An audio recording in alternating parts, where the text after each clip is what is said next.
And you said you're totally comfortable with the whole Facebook thing? Oh yeah, that's fine. And forgive me, I'm going to throw those down there. And then I will move this so it's slightly out of the way, but please feel free to grab what you need.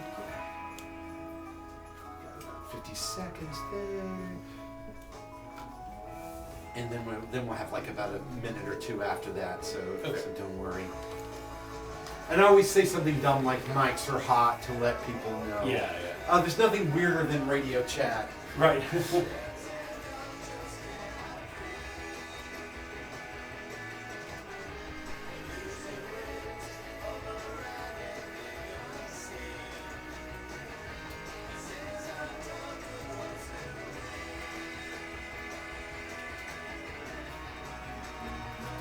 Well, do give. Well, Snoop doesn't know me from anybody. Tell Sarah I said hi. Yes. Oh, and Lucy and Amber say hello. Oh, I hey! just text with Amber today. Oh, nice folks. And when Lucy was on with her mom, she actually sang some Harold Hensley. Oh, did you? Oh, it was so fun. She apparently, knows like the harmonies to some of that stuff. Right. She loves New American Pioneers and Harold and all that stuff. Which to me is so interesting, right? That she's aware of all of that. Right? Which I think shows a bit of her understanding. Yeah. This is Rich Reuter. And also, that's something that I guess you're still at an age where you can like what your parents like still. And oh, right, yeah. It hasn't become uncool yet. Right.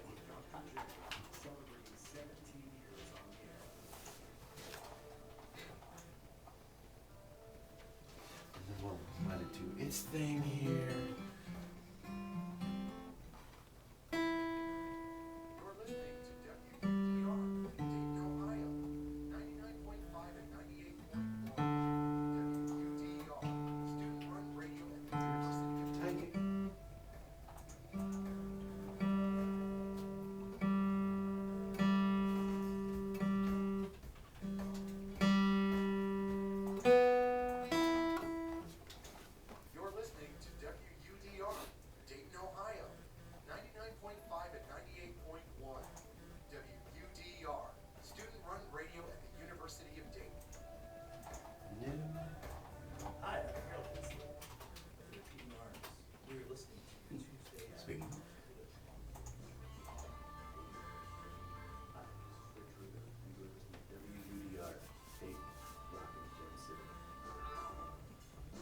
We'll just go into the first song. That makes sense to give people some context. Cool. At least I would if the computer would jump. Well, the computer's been so funky today. Really? Nah. Equipment, I can't afford, $50,000 worth of equipment, so right. I will kindly put up with the problem. Exactly, yeah. So I was curious with this song, were you thinking of anyone in particular? Not anyone in particular, just just like my friends on the scene who are, I know a lot of women who are, are moms and do kind of have to, a lot of them, some of them single moms who kind of have to do it all, and so it was kind of a shout out to all of them, I suppose. Oh, okay. I was just curious because I know that you know Amber really well. Yeah. And so it was sort of my first thought, is that a reference to Amber, or is this, or maybe, just because you're using a particular pronoun doesn't necessarily mean that you wrote the song with, say a woman or a guy in mind, right? It might be more general. Yeah, it's definitely meant to be towards the women of the scene, and just kind of the recognition that everything that they do, plus what needs to be a woman in our society. Yeah. It's a lot to take on and still try to do what you do. Well, and so you still got that, whether you want to call it the double day or all of that kind of onerous burden of, well, you also have to do all these things at home as well as your work or what other projects or obligations you might have. Yeah. So I'm pretty amazed when I listen to almost any musician, but especially women songwriters and guitarists and performers. All of the obligations they have across the board. Right. I mean, wow. Yeah, exactly. I'm tired doing half that. I know. Well, and all too often, like you said, within the kind of sexist assumptions of the culture, right? Well, that people think or family members expect you to do those things. Exactly, yeah. And then, I mean, I think our scene's generally pretty good, but there's, it's typically, the rock scenes are typically more male-oriented or male-centered. Yeah. And although, I mean, I think ours is pretty good, and I think, we have people like Amber who do a lot to deliberately kind of set up these women's songwriter nights and stuff like that and cultivate that. So I think it seems like there's a lot more kind of equity in that way with what we've got going. Yeah. Well, there are a number of artists who are purposely trying to create space. Yeah. For women in not only the scene. I think of someone like Amber's work, or like Chris Blank, or right. Sharon Lane, who are actively trying to create support systems. Yeah. But then even broader in the industry, there are key individuals who have routinely made connections with other women. I mean, right. It seems like we're constantly reading about Dolly Parton these right, days. Yeah. Who would have thought Dolly'd be so punk rock? I know. Well, and then you look at the artists on the charts these days, and I think it's the majority of them are women. Or, a lot of the bigger names, are women pop stars these days. So I think that's things are shifting. Well, and even if some of the music isn't my taste, right? The fact that a Megan Thee Stallion would be like, I want another woman opening the show, or exactly. And those kinds of efforts, I think, are really fantastic. It should only be encouraged. Right. You ready to go?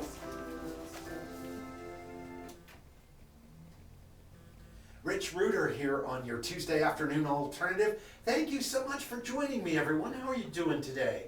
It is a little dreary here at the studio, but hopefully the music has really enlivened your mood. You're listening to WUDR Dayton, rocking the Gem City, music in all directions. Support your local music scene. My good friend Rich Reuter is here in the studio to talk about his music. He just released a terrific EP. I'll let him talk about it. Rich, thank you so much. Oh, thank you. Thanks, Art, for having me on.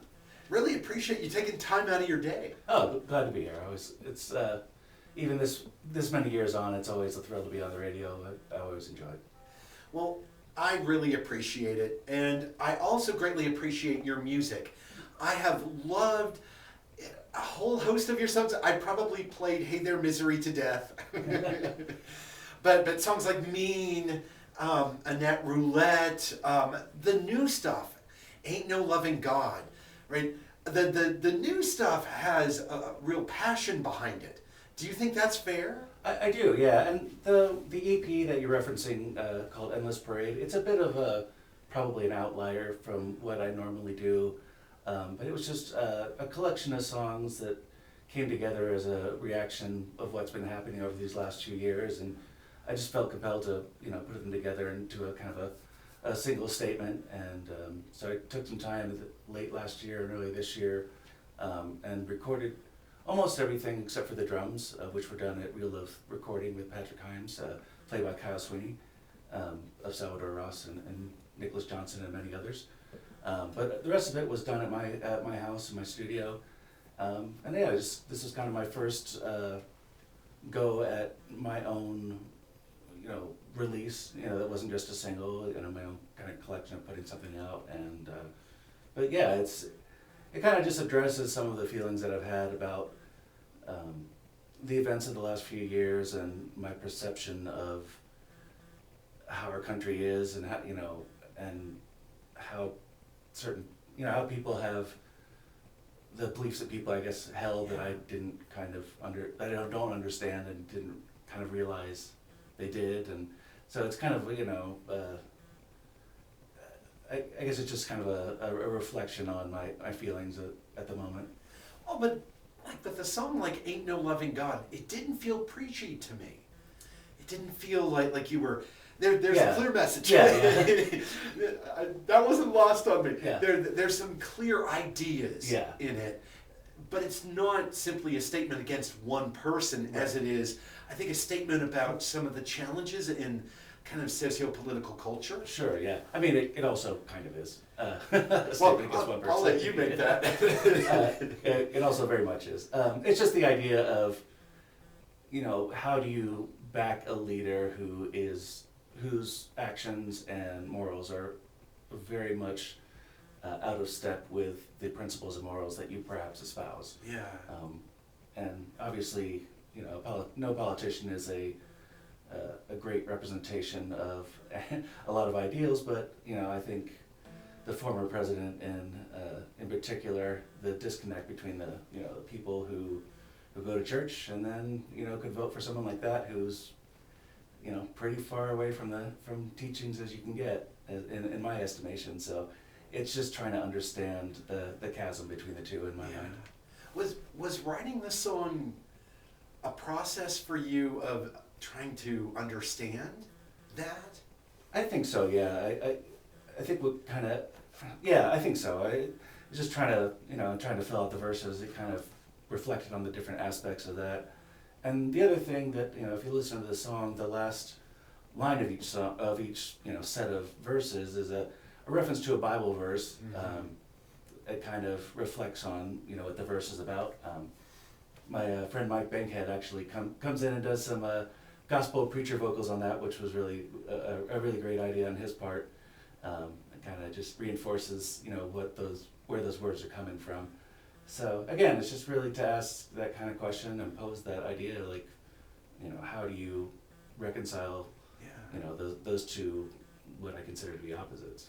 Was it cathartic for you to write that? I think so. I think in retrospect, it has been, because I think like a lot of people, regardless of where you fall on the political spectrum, have dealt with a lot of, stress and emotion and just a lot of negativity and a lot of concerns and, uncertainty over these last couple of years, and it's impossible for it not to have had an effect on you. So, yeah, I think kind of getting that out in this way was really kind of helpful, and it sort of, I think, kind of helped me let some of that go a bit, or at least get better perspective on it. And does that then influence all the songs on Endless Parade? It does, yeah. So I think I got a couple of them together. I think maybe In the Living God and Why Can't We Get Along? And then I realized, well, there's, at least between those two, there's kind of a theme, so I put together Tell the Truth. And I kind of envisioned sort of trying to end it on more of a hopeful note, a little more positive note, but I kind of struggled getting a song out, so I went ahead and I just wrote an instrumental that's kind of a mix of darker tones and lighter tones to kind of reflect, my mental state at the time, and it kind of resolves a little bit happy. So that was kind of my attempt to not be a total downer about the whole thing. And well, music provides the opportunity for us to kind of take stock or reflect, right? Like, I love your use of the word reconcile. Yeah. How do you live with the disjuncture between professed beliefs and someone that you support who doesn't hold, or at least their actions aren't commensurate with those beliefs? Right.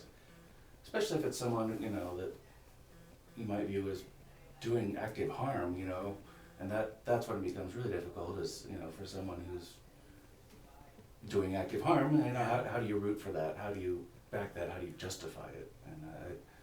And everyone across the political spectrum is guilty of that in every way. And in fact, in the song Why Can't We Get Along, I make mention of that I'm no better than the rest. I understand I've got my biases too. So, all this is one person's opinion. Right. Well, and it's your perspective. If you're buying a Rich Reuter right. record, Yeah. wouldn't you hope to get a Rich Reuter perspective? Yeah, I think you could at least expect that. Yeah. I would put good money on that. Yeah. Well, if you're just joining us, terrific guitarist, musician, songwriter. Oh, there's probably more I should be putting in there. Rich Reuter is here in the studio. He has a brand new EP out right now, Endless Parade, and we're talking about some of the songs on it. If you've got a question for Rich, let us know. You can reach us on Twitter at DRJYTAA. We have a Facebook stream up right now connected to Your Tuesday Afternoon Alternative. And of course, there's a phone behind me, but if you call that, it's gonna interrupt the conversation. So wait until we're off air. 937-229-2774. So Endless Parade is pretty different than The Captain, which was your last record. Could you compare the two for us? Give us a sense in your mind? Oh, sure. How they're different? Yeah, I mean, The Captain was a collection of songs that I had written over, a number of years leading up to that. I was this back in 2016. And it's a kind of more eclectic collection of songs, and it's, there's a lot of collaboration on there with a lot of the friends that I've been playing with for a few years. And it's just tonally a lot different. I think it's, it doesn't really have any, maybe one song aside doesn't really have any political overtones. It's more kind of just personal or general ideas. But yeah, so it's just a different feeling record for sure. Well, and it seems like The Captain is a collection of many different ideas or many different emotions. Yeah. That's fair? Oh yeah, for sure. And so there's not so much like a coherent theme or like you're trying to accomplish something. Exactly, yeah. And when you on a full length, you have a little more room to sort of, paint a broader spectrum because you've got more songs to say what you want to say. So it's just, as much as anything, it was kind of, for me, it was just sort of a little bit of a time capsule of like, okay, here's what I've done up to this point. Let's put it together. I had been just kind of itching to work on my own material. I've been lucky to play with a lot of great people, but sometimes that comes at the cost of neglecting your own ideas. So that was a chance to, to put that down and record it. And I had intended to sort of circle back to more previous to now, but I've been lucky, to stay busy, and then of course everybody had to put everything on hold for a couple of years, so that factored into it as well. Well, I'm afraid to ask you how many projects you have or are in right now. There was a time when that, the number was, double digits, but certainly I think. How do you manage that? I didn't. It was pretty stressful. I think it's hard not to say yes to stuff because it's nice to feel like what you do is valued and it's an enjoyable thing to do. But there's only so much stuff you can put your attention to. So I've been making a very cognizant choice to scale back on that little do things in life that aren't music and focus on my own stuff. And then even in the projects I'm in, we kind of throttle those back a little bit so it's not quite as intense. And I'm also trying to leave room for extra things that come up. Like I'm gonna just worked out, I'm gonna be sitting in with Nasty Bingo in May, so I want to leave room to do stuff like that and kind of have new experiences as well. Well, if someone doesn't know you, could you walk us through like the short elevator pitch? It could be longer than maybe 30 seconds, Sure. Right? But a sense of how you got started in music? Sure. I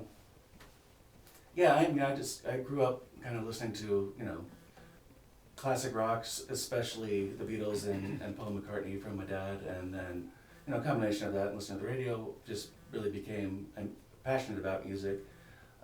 Took piano lessons for a few years, picked up guitar when, the bug bit me, and then I started playing in original bands, even before I got my license. So I was, throughout high school, I was playing with friends who had written their own stuff, so I kind of got a taste for that and for being creative in the context of original material. Played in a band that band became a band called Red Earth, and we played around the area for a number of years. More kind of a hard rock band, but still very diverse and had acoustic elements, and it was all over the place, which I still enjoy to this day. And then kind of years later, I ended up getting more into sort of the jam band scene, indie rock scene, and just been kind of keeping busy there. I think probably a good point to getting into the Last Waltz as a sort of a start of a new chapter in my local career, because I met a lot of people that I'm friends with now and work with now, and have been able to just stay busy playing with a variety of people and enjoying that very much. For any listeners who don't know, there's a regular project here in the city of Dayton that's sort of a tribute to The Last Waltz by the band. And what's interesting, Rich, is I've heard from many different musicians that project really opened doors or connected musicians who, while they may have admired one another, didn't necessarily work with one another until that project. Exactly, yeah. That's very much the case. There were certainly a number of people in there who did know each other, but Jeff Opp did a really nice job of picking out and finding musicians that didn't know each other but would be really suited to what they were doing. I didn't even know Jeff prior to that. I think it was through Todd the Fox mentioned it, and I managed to get an audition to do the Eric Clapton role, and got that, and that did that for a few years, and then ended up in the core band when Kyle and Tim stepped down. So I've been doing that pretty much ever since. Well, have you always performed or written music? Yeah, since a pretty early age. I think I had a couple, songs that he wrote back as far as like junior high. As soon as I picked up the instrument, I think I had a desire to be creative with it, and playing in original bands early gave me the assurance that I could, there's a venue for that, and there's, a way to have your music and ideas expressed by a band. At what age did you pick up the instrument? A guitar, I think it was 13 or 14. I kind of did piano and bass for a couple years, which I still play and really enjoy, and then guitar maybe about 15, 16, somewhere around there. And would you say the guitar is your primary instrument these days? Yeah, for sure. It has been for probably since I really picked it up, but I like to keep my hands in other stuff. I actually have gotten, now that I'm doing more recording type stuff, I've tried to pick up more piano and organ and keyboards, especially lap steel and some other things that I can, I guess for a couple of reasons. I like to be able to sort of be a utility person. Yeah. If people are looking for someone to work with, and you can bring a number of things to the table, that's nice. And then for recording, I like to be able to do as much as possible. So, as if I can, express what needs to be expressed on the instrument, I'm able to do it myself. I really find that gratifying. And in fact, talking about recording with the Captain 2, that's one of the major differences. Rather than bringing in a bunch of people, I'm trying to do as much as I can on my own. So I've been tracking all the guitars and bass, most of the keys, although Patrick Himes has done a few, and Trey Stone came in and played some piano. Obviously, I'm not going to try for the drums. Why do you say that? Because I can't do it. at least not at a level that I would want to commit to tape. I love playing drums; it's super fun. But that was something. I do realize too. It's like I have dabbled in a lot of instruments, and drums being one of them. And I think I realized like keep it to a handful that with transferable skills. Like playing mandolin makes sense because I play guitar. You can kind of, there's ideas that transfer from that. I have some background in piano, that works. But picking up the drums is too much of an investment, as much as I would love to be great at them, it's not in the cards for me. But I know a lot of great drummers, so that helps. We have quite a collection of great drummers in our area. It's really remarkable. What is it about the guitar that spoke to you? When you were 12, 13, 14 years of age, what was it about the guitar that made you want to play it? That's a great question. I don't really know. I think it's just the sound of it. I liked just making the noise that you can make with it. I think what I've always enjoyed is playing music is sort of an endless pursuit, in that there's always something new to learn. There's always some kind of reward you can get out of spending time with the instrument and researching and experimenting, and it just always allowed me to be expressive and to sort of seek new ideas and pursue them. So it's always been a constantly gratifying and important thing for me. If you're just tuning in, you're listening to your Tuesday afternoon alternative on WUDR Dayton, rocking the Gem City, music in all directions. Support your local music scene. We're here with Rich Reuter, a terrific guitar player. He sings, he plays. I feel like I should refer to you as the Swiss Army knife in Dayton music. Oh, well, thank you. I think I'm one of many. There's a lot of guys out there that can kind of do it all. And actually, it's funny, you played Fly Away Minion earlier. Yeah. I think, if not everyone, almost everyone in the band is like that. If you Patrick Himes, obviously multi-instrumentalist producer, Brian Graney, Tim Pritchard, Brian Hoflick, all of them have, led their own bands, written their own songs, played all these instruments. Half the band are accomplished producers and recording artists. So yeah, I mean, it's like, Phil Cavanis is another guy who comes to mind who can just kind of do it all. Oh yeah. Josh Johnson. So there's a lot of guys in this town that are just capable of picking up a variety of instruments and being really good on them. And I think it gives you a perspective that you might not normally get if you don't have other instruments in your arsenal, as far as like where different parts can fit, what sonic qualities you can bring, and it just kind of sparks a lot of creativity to jump around a little bit. I know you have the guitar, and so it's hard to refuse. But I was just wondering if you could play a song for us. Absolutely. Right now. So this is Why Can't We Just Get Along, off of Endless Parade. This is the sort of weary acceptance part of the song, part of the album.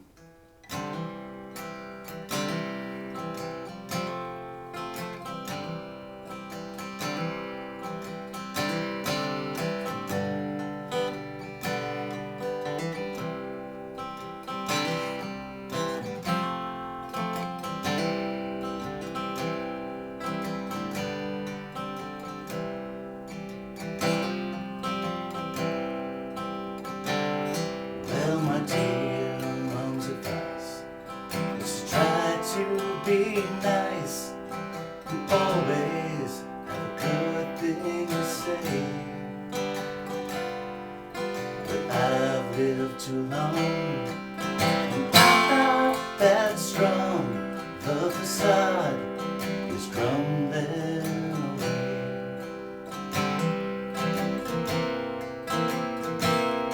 I've seen all the ways we're failing these days.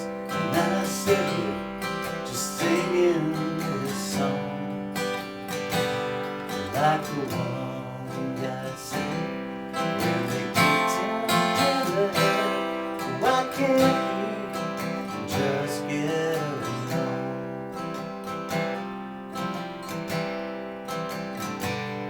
It's an endless parade, shouting promenade, and somehow they still have the nerve to inspect applause and serve a punch to the jaws, lips they all so richly deserve.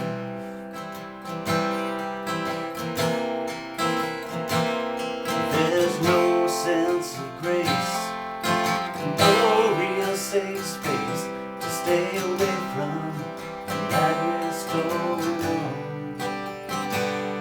When it starts to die down, when it comes another round, why can't we just get along?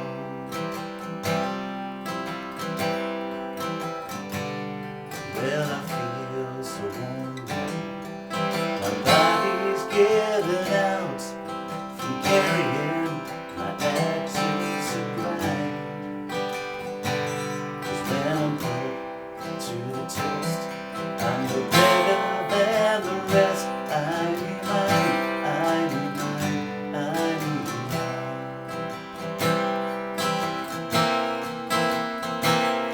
I'm up on my soapbox, just casting these rocks off balance and singing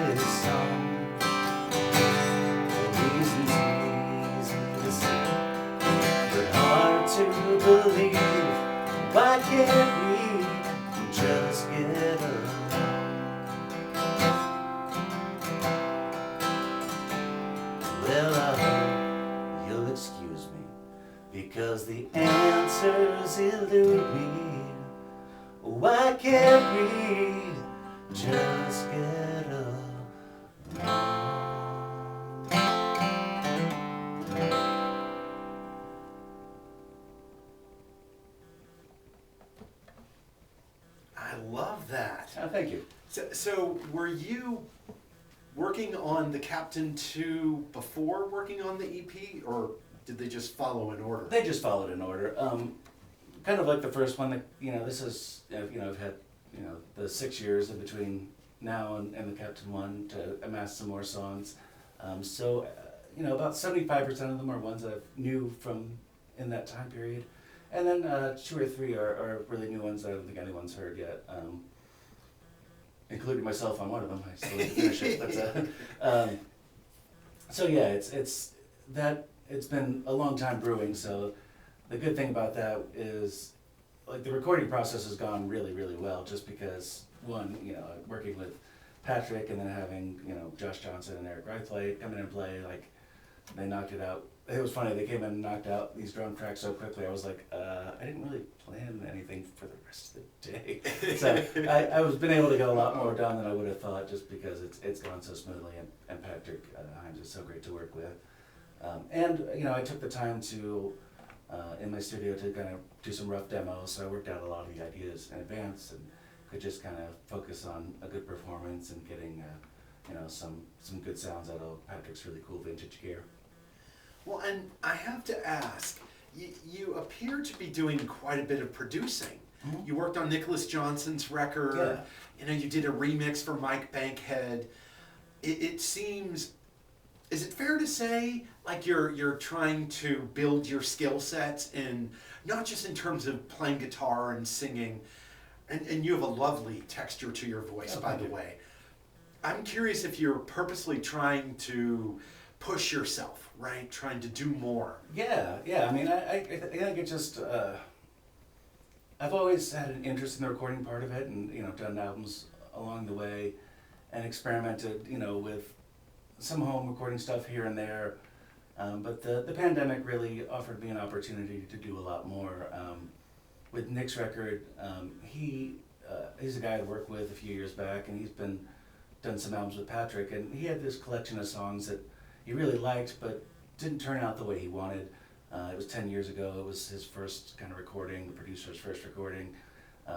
So with more experience under his belt, he kind of knew more about what he wanted, and wanted those songs to get a more proper treatment. And for whatever reason, I was like, yeah, I'll do that.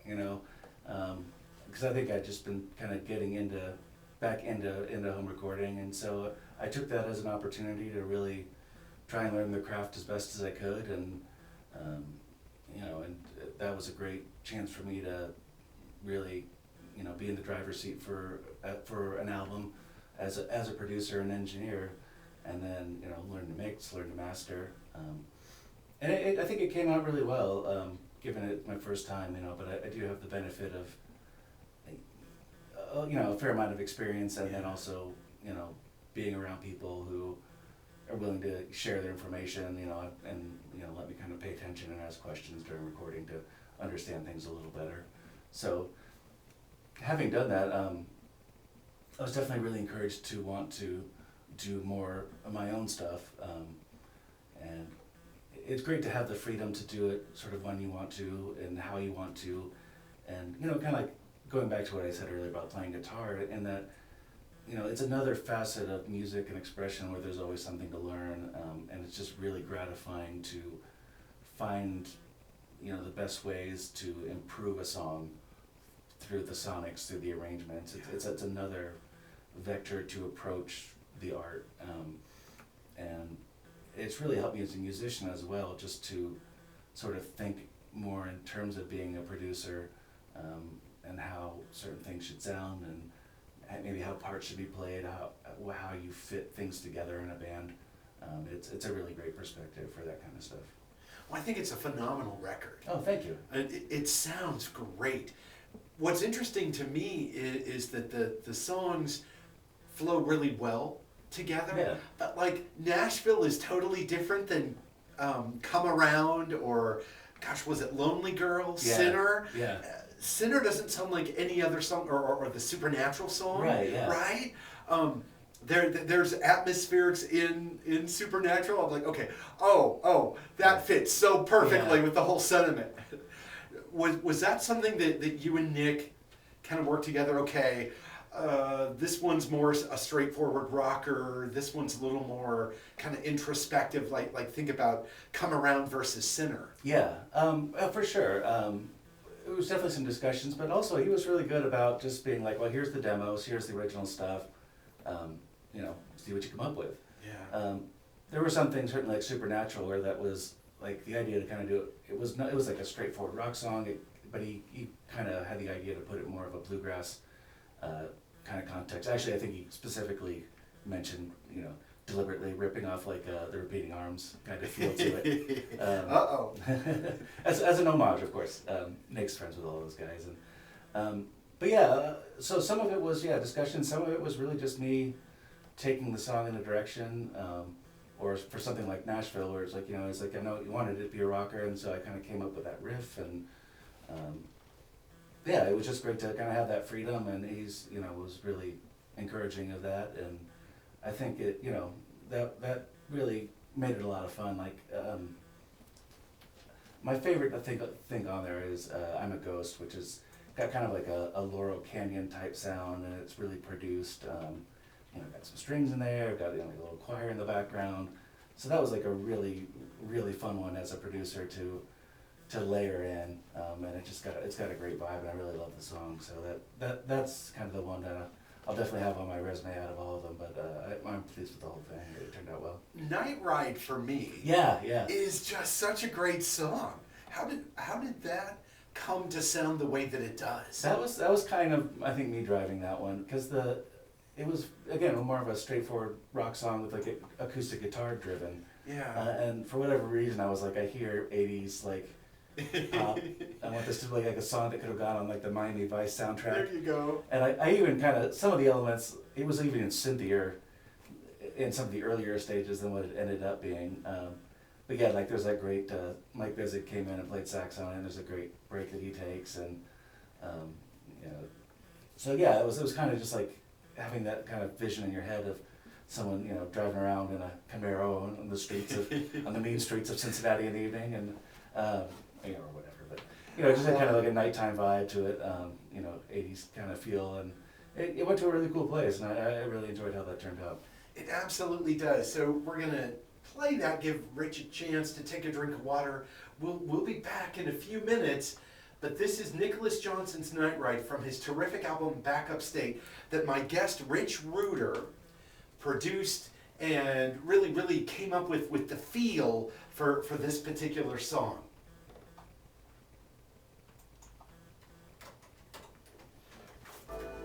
Because it feels so 80s. I'm so happy to hear you. Sorry if I'm over here giggling. I'm like, oh, thank God, because it totally has that feel. I just want to see like Miami Vice crawling across the like sandwiched between like the Phil Collins song, exactly, and, like the Glenn Frey song. I really love that kind of like 80s, like we had like the 70s rockers who came in and did like grown-up albums.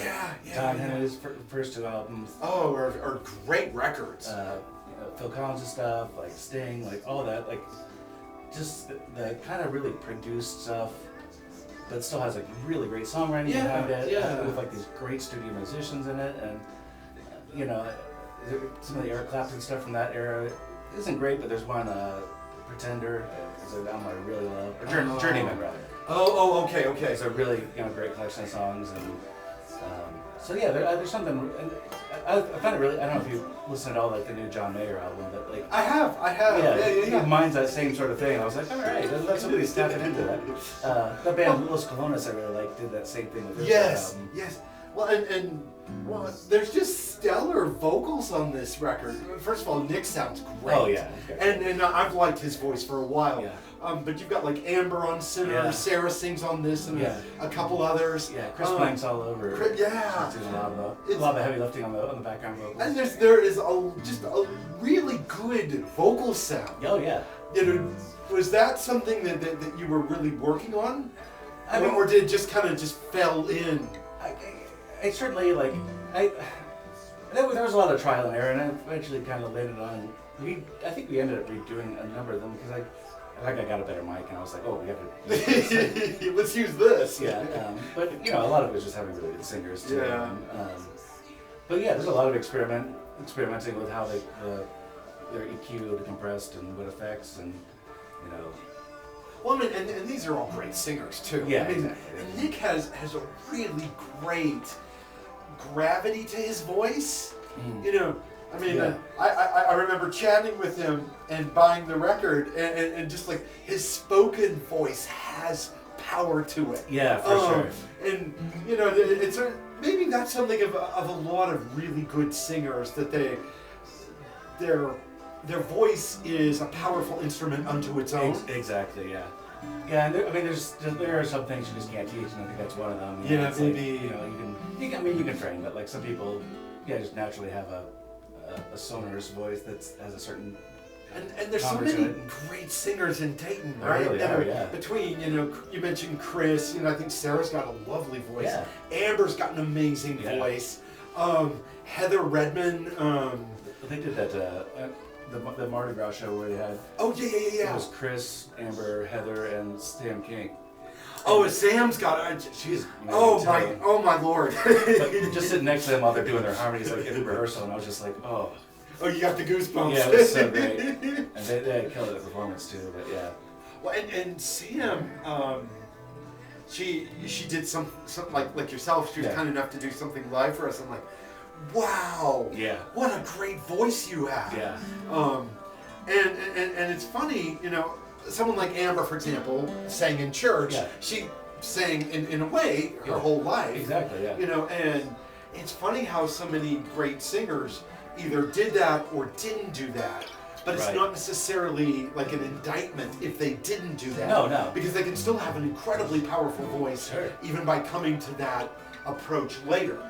I think, and that's was I think the thing about Amber is that she kind of seemingly came out of nowhere and was very prominent in the scene right away. But it's like, she did her Malcolm Gladwell 10,000 hours elsewhere. Oh, right, that's right. We just didn't see her. Yeah. So when she showed up, she was great already, And then we're hooking up with Patrick, give her the right sounds and connections to get to another level. It's really interesting. I mean, I know we're jumping from talking about vocals, but Patrick's centrality in the scene, for sure. His ability to put people together, or to even just kindly and gently make suggestions that are so helpful for people. I long to get him in that chair. Oh yeah. And because I have all these questions about, I know talking to musicians, how do you know when you have something, right, from a musician's point of view? We'll go into the next one. But did we play this right now? Did we? It's alternative radio. Our license allows it. There you go. There's an extra half a penny for you. Or I guess, let's see, what is Spotify these days? 0.00347, which is up. It used to be like what, 508. So it is an increase, but it's an infinitesimal increase. But which it shouldn't have jumped that. I'll worry about that later. Patrick is really good about making those kind suggestions to people that really elevates what they're doing. It doesn't sound like a criticism. Right. That's a real skill. For sure, yeah. So I'd love to get him in there and say, okay, songwriter has something they're really excited about and they bring it to you. And how do you find a way to help them get the most out of that? Right, yeah. That's collaborative, right? That doesn't feel like it's negative feedback. Right, yeah. Or you're taking it over either. Yeah, right. Oh, that's a good point. Yeah, it's a fine line to walk, but I think his demeanor and what he's able to do, I think he's able to kind of quickly win people over. Just by showing them, like, Rachel Literal came out, she's going to be working with him soon. And like, another really great voice. Yeah, I love her voice. She came out and hung out at one of my sessions just to kind of get a feel for that. She's like, okay, great. Now I feel, now I see that it's relaxed and fun. And she's like, oh, I feel really good about, getting in there and doing something now. And it can be really easy for that to become, it's labor, right? It's work. It's labor. But it could easily be seen as overwhelming. Oh yeah. I can't tell you how many people, the answer is many, who've worked with Patrick who say it doesn't feel as laborious as otherwise it would be. Right. I mean, that's another skill set that I think, skill within his set Yeah. that he brings to the table. Yes. And I think with any good producer, it just kind of helps move things along where you're like, I'll sometimes I'll gloss over stuff, but sometimes I'll play the same part again and again and again, you know, and just nitpick it where you have somebody who's like, no, that one was good. It's good. It's good. Just leave it. Like, okay, thank you. I need someone to say, stop. Stop tinkering? Yeah, I did a session on Monday night for this band Amplify. They're like a local hard rock band. I got hooked up with this guy Tim through Gary, and I'll just do like lead sessions and kind of, but yeah, so it's just like, I'll be like, it's like, you happy? I was like, like, I am if you are, but I was like, I don't know. Again. I can, one more time, again. So by time 12, they're probably like, well, you know, one was still pretty darn good. Yeah, let's use the second one. But yeah, that's you can ruin it, right? Oh, in sure. a way, you can ruin the broth. Yeah. Yes. Oh, there's a dumb cooking metaphor. By stirring it too much, I guess. Yeah. But or adding too many ingredients, yeah. As well. Yeah. Well, I mean, and of course, you want to do the best you can. Of course, and there's no shame to wanting to create something that's of value. Right. But at the same time, you know, having someone you trust to say, we're good here. Yeah, exactly. And because there's like an infinitesimal kind of number of things you could do, you can agonize on forever. You have to just commit to an idea. Yeah. Oh yeah. Rich Reuter is here in the studio with me, and you just heard that song twice because I like it so much. You're listening to WUDR Dayton, rocking the Gem City, music in all directions. Support your local music scene. 17 years, wow, that feels like it shouldn't be true, but we've been doing this show for 17 years. Thank you, dear listener. Thank you so much for spending time with us today. So Rich, we were talking a bit off air about how valuable a good producer is, and Patrick, I hope your ears were burning, but in a good way. Yeah. Right? Patrick Himes is an amazing producer. You now have done more of that. Do you see your role as a producer reflected in anything you learned from Patrick? Oh, sure. I think, just treating the person that you're with, in a way that it feels fun and light and easy. If you maintain a certain amount of positivity and excitement about it, I think that really helps encourage the artist, because as much as you can play for years and years, but there's always what they call the red light syndrome. It's like when that clicks on, it's very easy to freeze up. And I probably didn't really shake it until I started doing a bunch of stuff at home.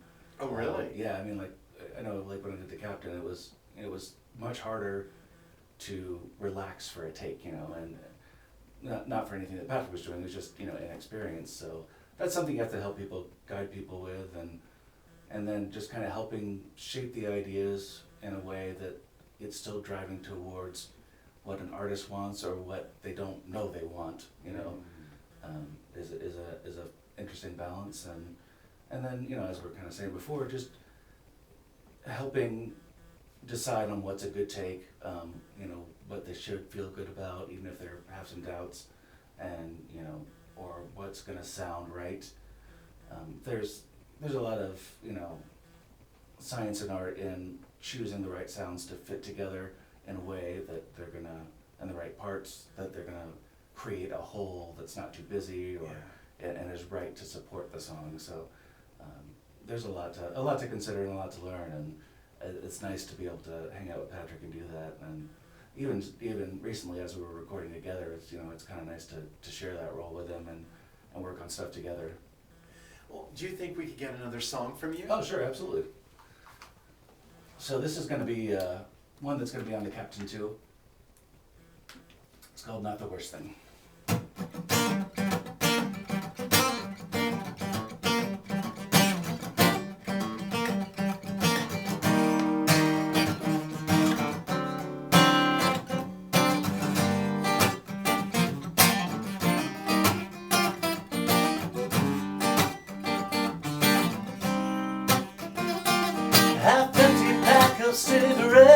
thrown out in a fit of rage, singing this will be the last time, but no one believes it anyway.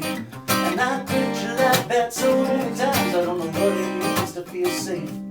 Against my better judgment, I'm trying to get back there anyway, 'cause loving you isn't the worst thing that I've done, but it's a curse and a blessing to a curse. Loving you isn't the worst thing that I've done, but I can't think of anything else that makes me worse.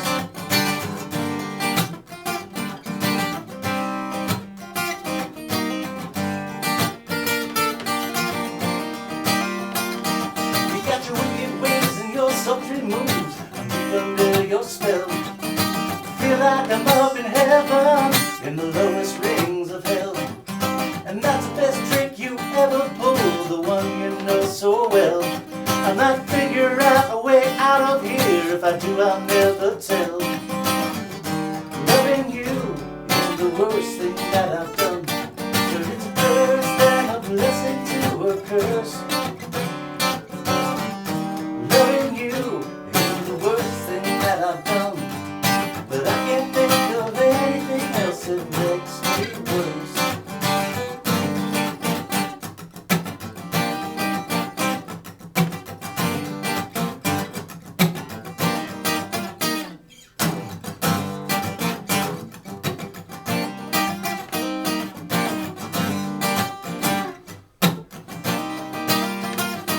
I thought that leaving you might fix it, let enough time go by.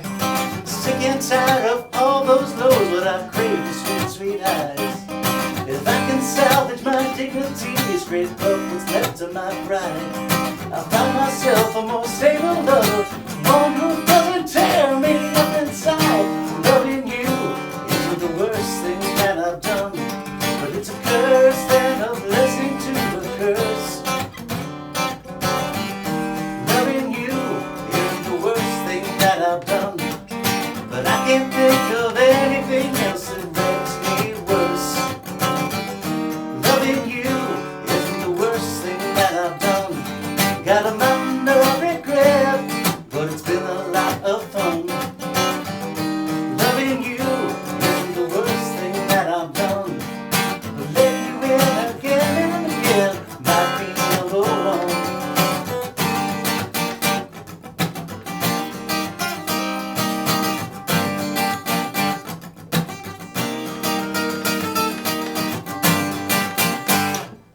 Oh yeah. Awesome. That's great. Oh, thanks. I'm really looking forward to it's been tracked, and it's going to be a really kind of fun, it's you got a really good funk groove to it, and I kind of went for like a, 70s sort of, produced kind of studio sound to it, and it's turned out really well. Kind of, there's going to be some horns on there, Oh, I totally hear that. I'm fortunate. My uncle is my uncle Dan, who lives in Pittsburgh, was a longtime band director, brass player. So he's going to do some arrangements on that. So it's kind of nice to have a little family input on that. So that'll be really great when that happens. What's the timeline right now for the Captain 2? I don't have definitive dates. I'm just trying to keep it moving forward, honestly. Tomorrow is too soon, I tomorrow suppose. is too soon, Oh, yes. darn it. I'm gonna hopefully, I think within the month I should be done with basic tracking on 6 songs. Hopefully start at the other ones. Yeah. I think fall is probably the likely time frame. I'm always trying to get the music as soon as Oh, possible. for sure, so yeah. I'm horrible. Don't listen to me. Oh, if I could put it out tomorrow, I would. But there's still a long ways